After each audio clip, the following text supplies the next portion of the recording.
What's up, guys? It's Andrew here, back with another video. Now, I got a question I want to pose to you. Built versus bought. Now, you might hear this all the time in car circles and people who are like, I bought this really expensive thing and it's going to be better than anything you could just throw together.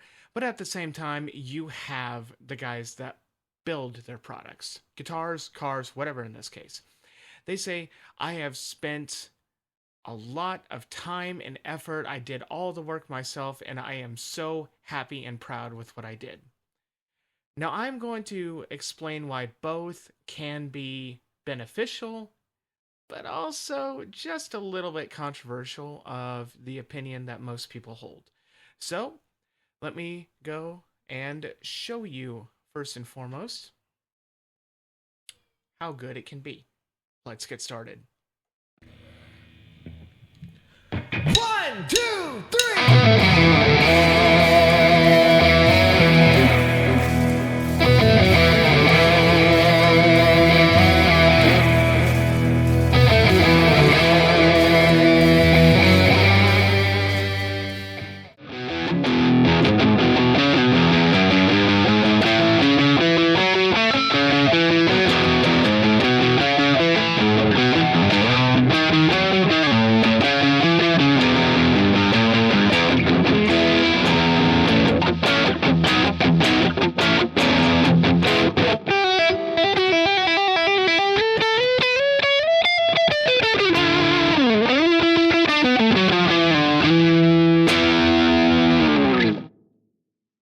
Okay, so what I just played for you is on my 2005 Squier Stratocaster Affinity that has been heavily modified into something I like to call Les Paul Telecaster-ish, but on a Strat body with a Strat neck. And yes, before you ask, it does say Strat Junior model here on the headstock. I got bored, and I only had actually this single Strat pickup in the bridge. No switch, just a volume knob, and I played it like that for a little bit, and then, I don't know, I kind of got tired of it with the sound a little bit, so I put in this pickup. I'll explain a bit more what I did. Now, when I say built versus bought, I mean, would you rather take a cheaper-ish kind of guitar like this and turn it into something you'd be really proud of, or would you rather just bite the bullet, pay the 3, 4, 5, 10 grand, and really just buy what you want outright?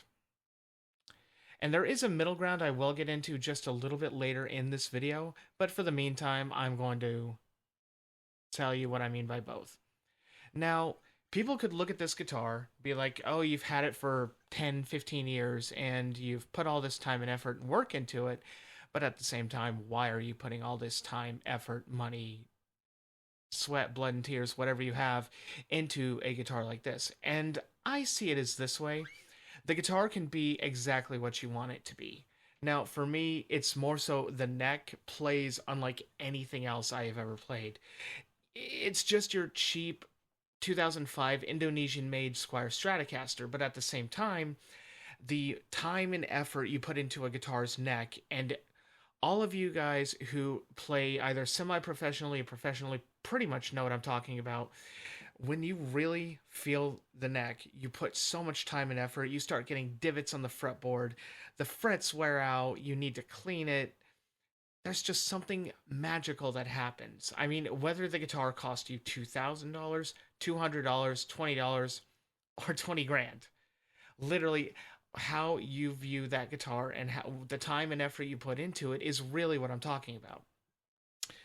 Now, with that being said, pawn shop guitars are great for stuff like this if you're after a specific sound, a specific look, feel.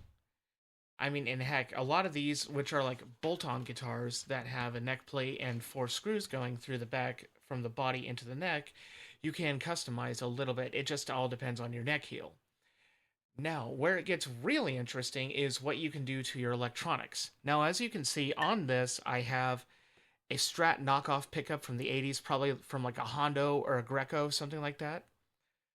A Les Paul style switch in place of where the volume knob usually is on this pickguard, a single volume knob, and a $20 Musical.ly ceramic hot rail humbucker. It is 4-wire, but I just have it wired like this pickup really, so I don't have to do a bunch of like fancy wiring mods, search for a push pull, and that's about it. The original pickup switch, I'll show you real quick, is blocked off by this piece of tape right here, just for aesthetic reasons, I don't know. And same thing with this piece of tape for where the tone pot would go, second volume knob, whatever. Now, you may be asking yourself, why are you doing this? Why are you hunting for a sound? My thing is, this guitar has had 3 different pickup configurations and wiring styles. I'll explain what all of them were. Now, first things first, I did have this wired up as a regular HSS Strat for a while. So this pickup in the bridge, this pickup in the neck, and then in the middle, I had a Wilkinson Alnico 4 that I could do you could do all your Strat stuff with. And there was a 5-way switch here, volume tone, and I just took this one out because I didn't really want a volume knob that close to my picking hand. So that was really cool. And the next iteration of what I did was I went ahead and installed a Gilmore mod onto my guitar and put the volume here, the tone here, and the mini toggle was here in the middle where this volume knob is now. What that means is that it basically turns your Stratocaster into a Telecaster on that middle position. Basically what I have here, except no tone knob. What that allows you to do is get those in-between sounds, like, let me just play a little bit, like...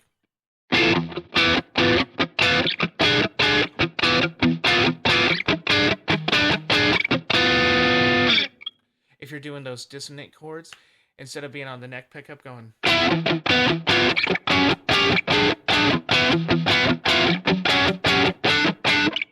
Or on the bridge pickup...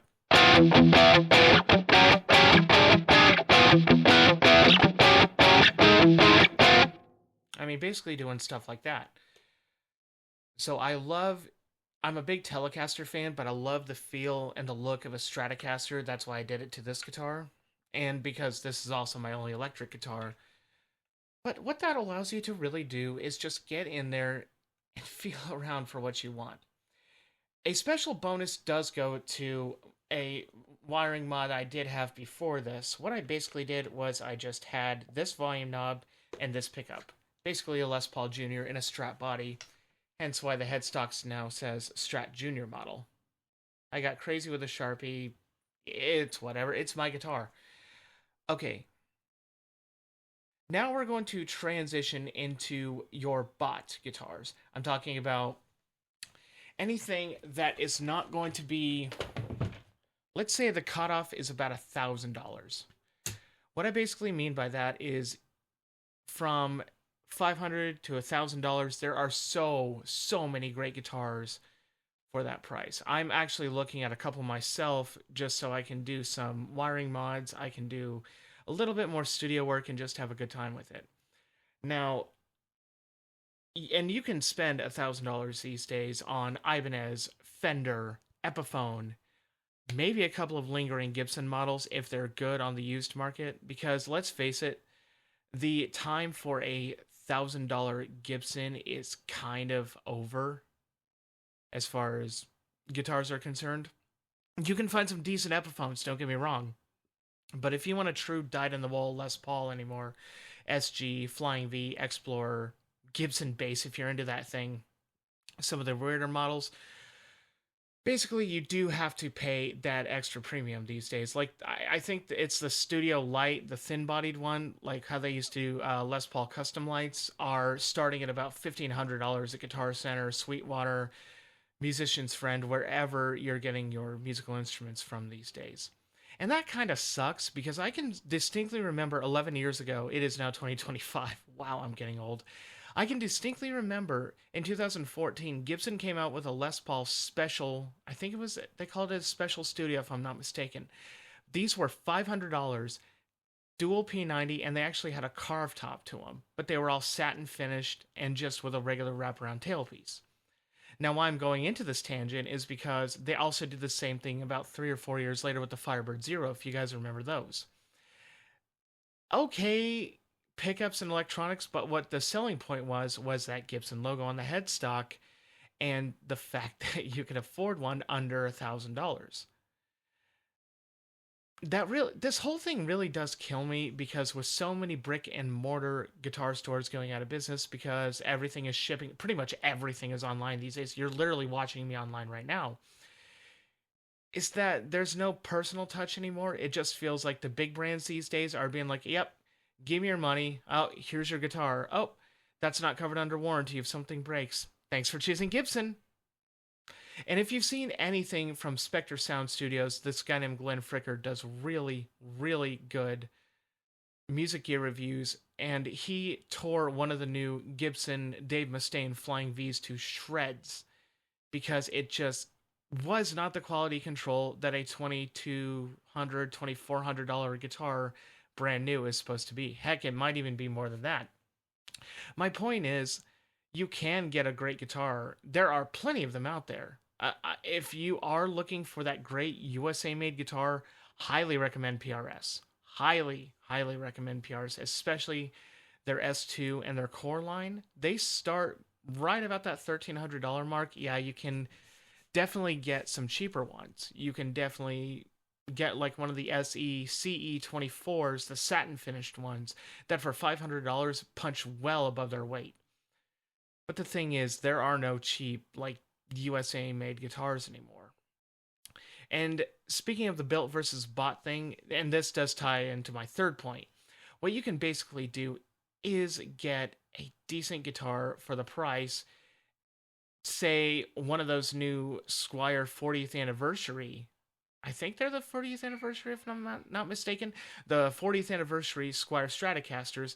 Put some decent pickups in it if you don't like the already actually outstanding Alnico 5 pickups. And basically turn it into a hot rod Strat. You can get different pick guards for it. Literally, they sell parts for these things everywhere. From strings to bridge blocks to pick guards, wiring mods. Like, literally the only thing I had to do for this thing is just enlarge this hole for the pickup switch. Why? Because I wanted to just have something fun. And plus, it reminds me of, what's that guy's name from the band that played the last Waltz Strat? This guitar reminds me of that a lot. And I've gotten to play one.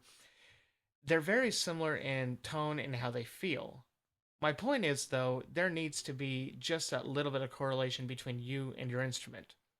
You can have it for years. You can go from one piece to the next to the next. And honestly, there are a few guitars that me personally, I wish I would have held on to. But the thing is, all you need to do is just have that guitar and play the ever-living crap out of it.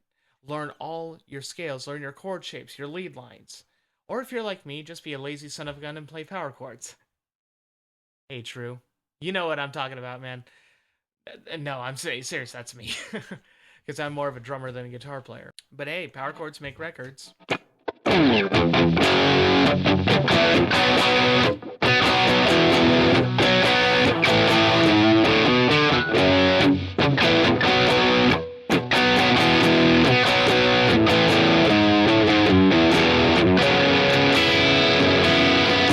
Look, the bottom line is play your guitar however you want. If you have the scratch, the money to get it done, feel free to get it done. I'm not judging you. No one's judging you. That's what's so fun about music.